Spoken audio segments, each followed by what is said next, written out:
Le département des affaires sociales de l'enfance et de la famille procède à l'ouverture des centres de protection et d'intégration sociale des enfants à Nouakchott et à Nouadhibou. Le bulletin du ministère de la Santé fait état de 35 nouvelles guérisons et 36 nouveaux cas de Covid-19.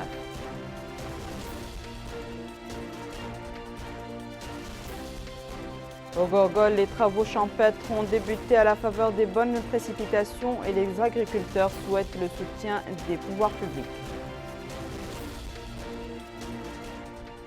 Bonsoir mesdames, mesdemoiselles et messieurs, merci de vous joindre à nous. À toute chose, malheur est bon, la pandémie du Covid-19 profite à ceux communément appelés les enfants de la rue.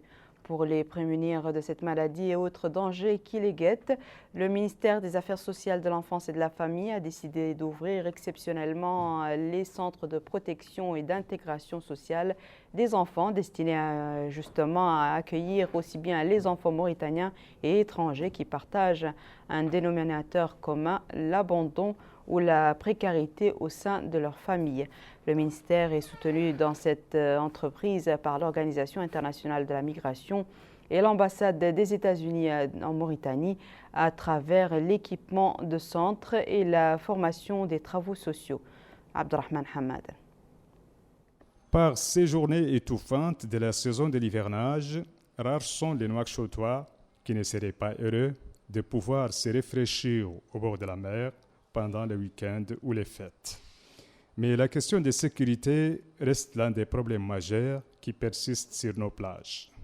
Cette dernière fête des sacrifices, Eid al-Adha al-Mubarak, 3 jeunes se sont noyés sur la plage et les secouristes n'étaient pas en place au moment opportun.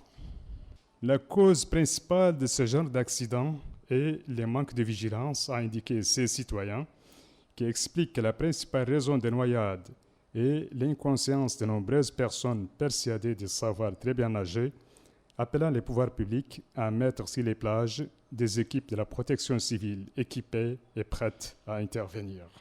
La plage reste l'une des destinations privilégiées des amateurs de l'air doux et des sables blancs, mais la sécurité des plages inquiète les visiteurs du littoral et impose les autorités d'intervenir pour rassurer les amateurs de la mer et mettre fin aux accidents sur nos plages.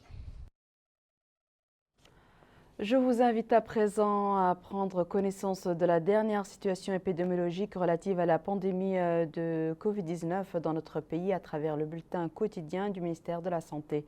Ce bulletin fait état de 35 nouvelles guérisons et 36 nouveaux cas de Covid-19. Ces chiffres sont le résultat de 418 tests, dont 47 de suivi. Du coup, le nombre total de cas confirmés s'élève à 6 418, dont 5 209 guérisons et 157 décès. Voyons à présent les quantités de pluie enregistrées la veille au niveau de certaines localités du pays.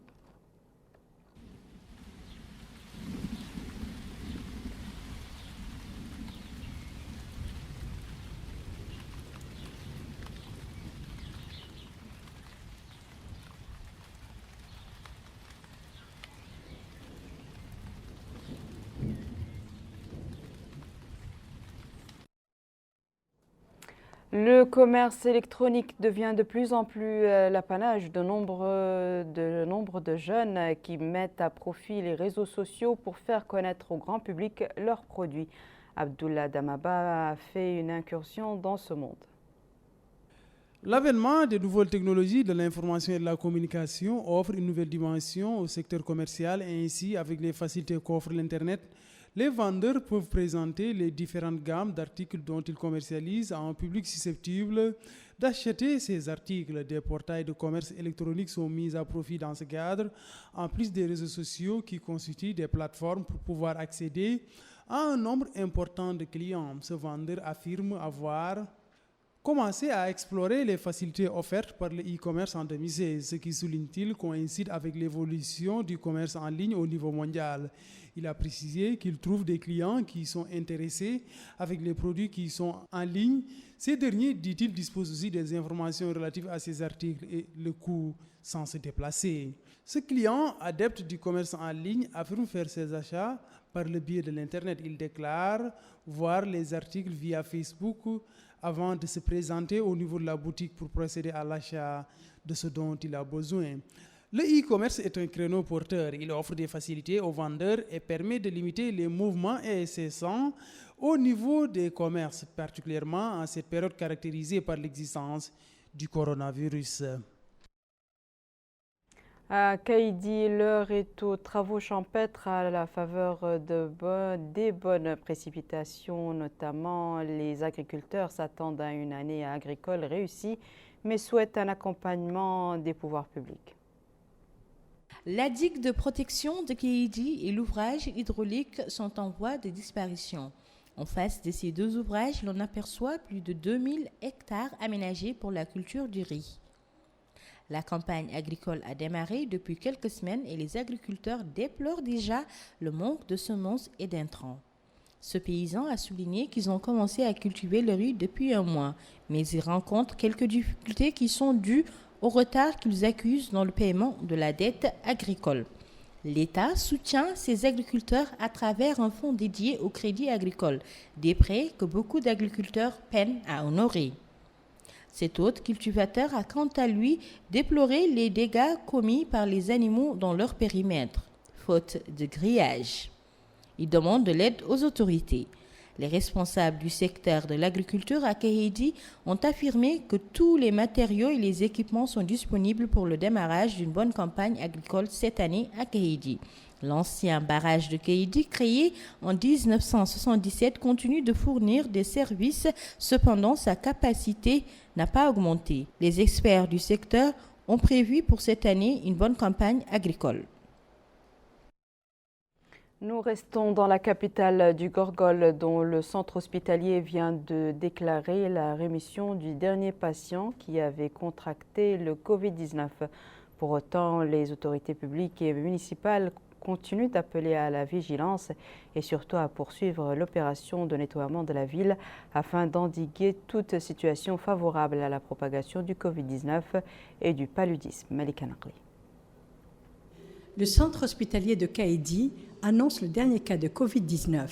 Néanmoins, les mesures de précaution sont toujours respectées dans les différents services. M. Mohamed Lamine Yahya, intendant général du centre hospitalier à Kaïdi, déclare qu'après la sortie du dernier patient atteint de Covid-19, les procédures ont été allégées conformément à ce qui se passe à l'échelle nationale. Mais nous veillons, dit-il, à l'application des mesures afin de lutter contre une possible deuxième vague de contamination. Afin de préserver la ville de Kaïdi du virus, des campagnes de nettoyage se poursuivent dans les différents quartiers de la ville afin de lutter contre le coronavirus, et plus particulièrement en cette période d'hivernage où les eaux stagnantes et les dépôts d'ordures sont à proscrire. Nous avons divisé donc la commune en 9 zones. Bon, quand je dis zone, c'est-à-dire qu'il y a des quartiers, dans une zone on peut avoir 3 ou 4 quartiers ou 5 quartiers. On a le droit de recruter 148 jeunes. Ça aussi, c'est un avantage parce que c'est la lutte contre le chômage. Nous avons en tout cas recruté 148 personnels de surface, dont 4 superviseurs, 11 pointeurs, 9 chefs d'équipe et maintenant 128 personnels de surface. Comme vous avez dû le constater durant en tout cas votre visite, vous avez constaté que Kaïdi commence à respirer. Bien sûr, il reste encore à faire parce que nous sommes juste au début du projet. Les habitants de Kaïdi sont satisfaits quant aux résultats de cette opération de nettoyage de la ville et plus particulièrement dans les quartiers populaires. Ce nettoyage entre dans le cadre du projet lancé par le président de la République en direction de 33 communes, dont 3 ciblées à Kaïdi. Les travailleurs ne ménagent pas leurs efforts afin d'assurer le succès de cette opération dont ils bénéficient. Celle-ci déclare que cette campagne aura permis non seulement de nettoyer la ville, mais nous permettra, nous les femmes qui n'avions pas de travail, de pouvoir avoir un revenu. Cette campagne de nettoyage n'a pas ciblé seulement la ville, mais également les berges du fleuve, ce qui permettra à Kaïdi de se présenter sous une meilleure apparence en cette période de tourisme. Direction à présent le port artisanal de Nouadhibou où les réparateurs des pirogues se frottent les mains depuis la reprise de l'activité de pêche. Ils sont en effet très sollicités par les pêcheurs dont les bateaux ont besoin d'une retouche. Abdullah Damaba. La réparation des pirogues connaît un regain d'intérêt à Nouadhibou. Plusieurs ateliers sont installés au sein du port artisanal dont les tenanciers apportent leur savoir-faire aux propriétaires de ces pirogues. La réparation de ces outils de travail des pêcheurs est un secteur pourvoyeur d'opportunités d'emploi à des citoyens établis au niveau de la capitale économique du pays.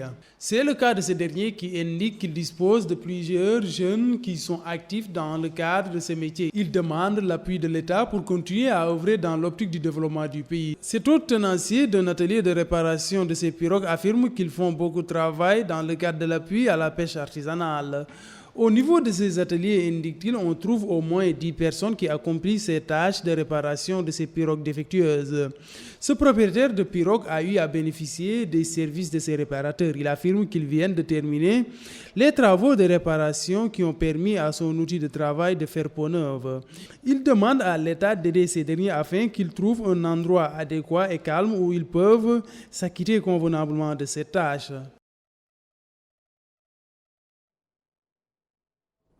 On referme ce journal par Kifa. Nos correspondants sur place ont visité une coopérative féminine détenue par des jeunes filles décidées à vivre de la sueur de leur front en ne comptant que sur leurs propres capacités. Retour à Melika Naqli.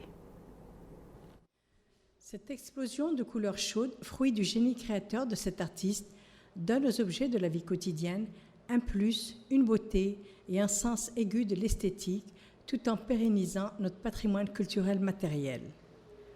Au fil des jours et des années, Zeynep s'est adonnée à l'artisanat traditionnel. Ces différents objets donnent à la Khayma tout le poids de la tradition au travers de ces différents objets finement décorés avec amour.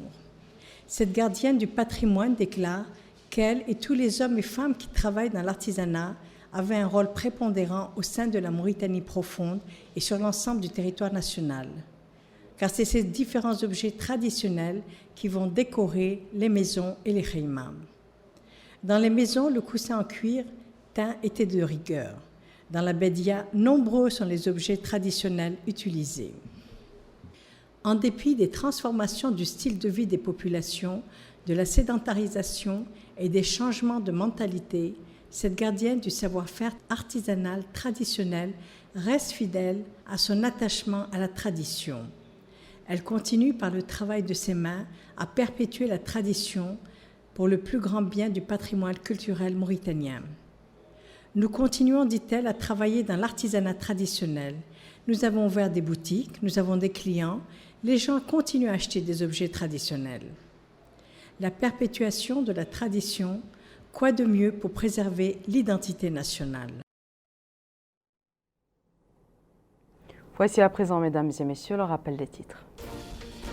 Le département des affaires sociales de l'enfance et de la famille procède à l'ouverture des centres de protection et d'intégration sociale des enfants à Nouakchott et Nouadhibou.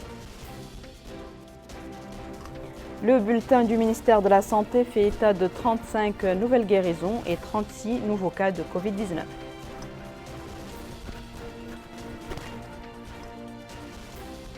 Au Gorgol, les travaux champêtres ont débuté à la faveur des bonnes précipitations et les agriculteurs souhaitent le soutien des pouvoirs publics.